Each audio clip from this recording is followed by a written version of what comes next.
You know that feeling when you're paying for things, looking at bills, and it just feels, well, maybe a bit tighter than before. Yeah, that creeping sense that costs are going up. That's pretty much what we're diving into today. We're looking closely at the latest economic stuff from the Netherlands, specifically the new inflation numbers. And how they connect to other, well, really important areas like pensions and even our infrastructure. Exactly. We've got a couple of sources. There's a useful BNR YouTube breakdown of the latest inflation data.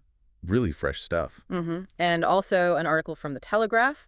That one touches on pension funds and some concerns about infrastructure maintenance. So our mission, if you like, for this deep dive is to cut through the noise. Right. We want to understand what's really driving these shifts, what it means for you, without getting too bogged down in jargon. Just the key takeaways. Okay, let's kick things off with inflation then. The headline figure for April in the Netherlands, it's 4.1%.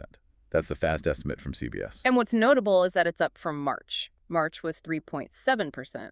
Yeah, so it looks like it's accelerating a bit. Not just staying high, but actually picking up steam. And Frank Nates over at CBS, he points to one main reason for this particular jump. Which is? More expensive services. That seems to be the primary driver this time around. Okay, services. And what's making services pricier all of a sudden? Well, it seems the main culprit is the timing of the May holiday this year. Ah, right. How so? Because a big chunk of the holiday period actually fell in April. So things like flights, maybe bungalow parks, hotel stays. Stuff people book for a break. Exactly. Prices for those went up quite a bit in April. You might have even felt that yourself if you were planning a getaway. Yeah, I can imagine. That timing effect. Yeah. It really shows how these seasonal things can skew the numbers month to month. It does, and we'll get the really detailed breakdown of all the components on May 13th, but this fast estimate gives a pretty clear signal. So it's a temporary blip in some ways. Or does it suggest something more, like maybe people are really prioritizing those kinds of experiences now? That's a good question. It could be a bit of both. Pent-up demand, maybe. But the timing effect is definitely significant for this specific monthly increase. Okay. Now, how do we stack up against our neighbors, other Eurozone countries? Well, that's quite striking, actually. Our 4.1%, compare that to Belgium at 2.6%. Lower. Germany, 2.1%. Lower still? And France, they're way down at 0.8%. Yeah. Okay, so we are significantly higher right now. Why is that? Is it just the May holiday thing?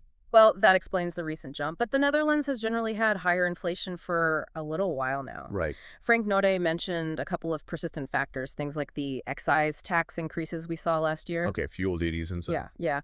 And also, rent increases have generally been higher here, too. Those are more structural, ongoing things. So if you, theoretically took those specific Dutch factors out, the tax hikes, the higher rent increases, where would we be? Well, the estimate is that our inflation would actually be much closer to the EU average, around 2.5%. That's a huge difference. It really shows how policy decisions, those tax changes, can hit people's wallets. Absolutely.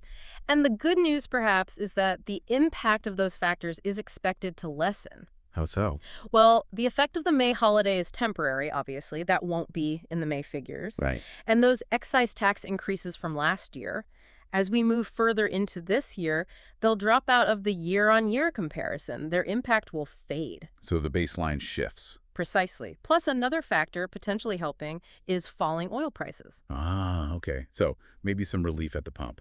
We might start seeing that feed through into lower overall inflation figures in the coming months. So the expectation is, yes, some easing pressure. Okay, that's somewhat reassuring then. Fingers crossed that holds true. Indeed. Right. Let's switch gears a bit. The Telegraph article you mentioned also talked about pension funds. What was the news there? Yeah, it focused on the coverage ratios of Dutch pension funds. According to a consultancy firm, Eon, the average ratio dropped in the last month. Dropped by how much? And what does coverage ratio actually mean for people? It fell by 4% on average, from 120% down to 116%. And basically, the coverage ratio is, think of it like a buffer. It measures if a pension fund has enough assets right now to cover all the pensions it expects to pay out in the future. Well, 100% means just enough. Over 100 means there's a buffer. So 116% is still above 100. There's still a buffer, but it shrunk. Exactly. The buffer got smaller. A 4% drop in a month is quite noticeable. What's causing that drop?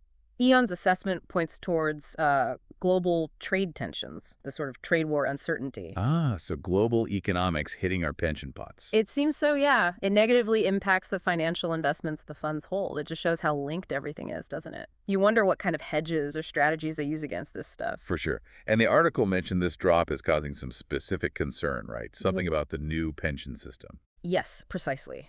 The timing is a bit awkward for some funds. They're transitioning to this new system, and some have like only 8 months left before that happens. Okay. And you ideally don't want to go into that big transition with a significantly lower coverage ratio. It could potentially make things more complicated. Right. Not the best starting point. So is this 4% drop, this 116% level, is it panic stations time for people's pensions? Well, the article is careful to point out that most funds do still have a buffer. 116% is still reasonably healthy for many. It's not immediate cause for alarm for most people. Okay.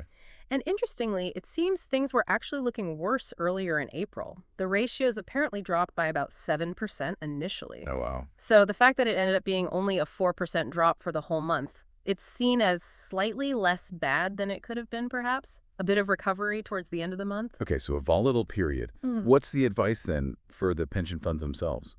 The expert quoted Frank Driesen from Eon basically advises them to stay calm. Don't make rash decisions. But crucially, they should have contingency plans. What-if scenarios in case the markets don't recover quickly and those ratios stay lower or drop further. Okay, so steady as she goes, but be prepared. Sensible. Seems like it, given the uncertainty. Now, there was one more big topic in that Telegraph piece. Infrastructure. What was the concern there? Yeah, this featured Pete Dirk, who is the outgoing director at Arcadis, the engineering firm. Okay. And he raised a serious flag about maintaining the country's vital infrastructure. We're talking dikes, bridges, locks, the things that keep the Netherlands safe and functioning. And the issue is money. Well, yes, billions in investment are needed over the coming years, definitely. But his main concern highlighted in the article is actually the nitrogen problem. Ah, the stickstoff issue.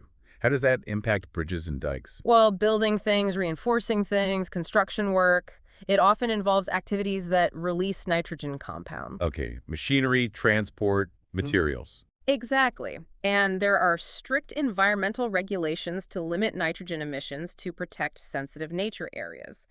Getting permits for projects that might exceed those limits can be really difficult and time-consuming. So the environmental rules could actually slow down or even block essential safety work on infrastructure. That's the core concern he's raising, a potential clash between, necessary infrastructure upgrades and environmental protection rules. It's a really tricky balancing act. And Pete Dirk, the Arcadis guy, he has a strong view on how to balance it. He does. His stance is pretty clear.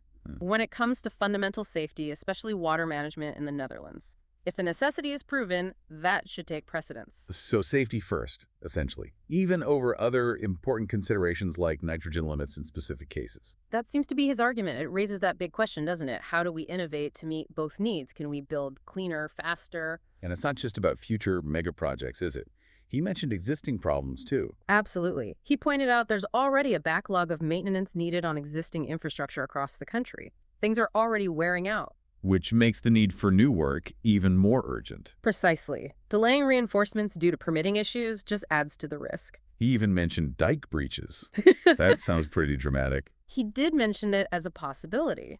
Now, he added they wouldn't necessarily be disastrous, perhaps localized, but still. Yeah, the fact it's even on the table is a bit of a wake-up call. It definitely underscores the stakes. He also stressed the importance of working with neighboring countries on water management because rivers and flood risks don't stop at borders. Right, international cooperation is key there. Definitely. Okay, so let's try and bring this all together for you listening. It's quite a mix. It is. We started with inflation. It jumped up in April, hitting 4.1% here. Yeah, largely driven by, it seems, temporary factors, like the May holiday timing pushing up service prices. But there are still those underlying Dutch factors, too, like past tax hikes and rent increases, keeping our rate higher than neighbors.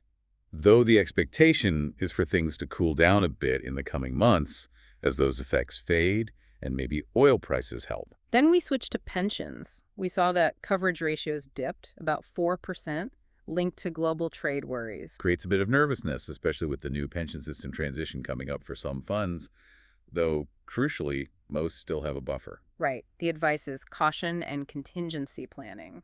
And finally, infrastructure. A big warning about the billions needed for essential work like dikes and bridges. And the major hurdle potentially posed by nitrogen regulations, which could delay or complicate vital safety projects. Highlighting that tension between infrastructure needs and environmental rules. What's really interesting, I think, is seeing the threads connecting all this. Global economics affects pensions, domestic policy affects inflation, environmental rules affect infrastructure. It's all intertwined. It really is. It shows how complex managing an economy and a country like the Netherlands actually is. Yeah. So maybe a final thought to leave you with. We heard that some inflation drivers right now might be temporary, but what if something unexpected happens globally? Another energy shock or a different kind of geopolitical event. How might that throw these forecasts off? That's the million-dollar question, isn't it? The vulnerability to external shocks. Or thinking about the infrastructure issue. Given that tension between building what we need and protecting the environment, what kind of really innovative, maybe even radical solutions are required? How do we square that circle effectively for the long term? Lots to mull over there, and certainly not simple. Definitely not. And on that note, I think that brings us to the end of this particular deep dive.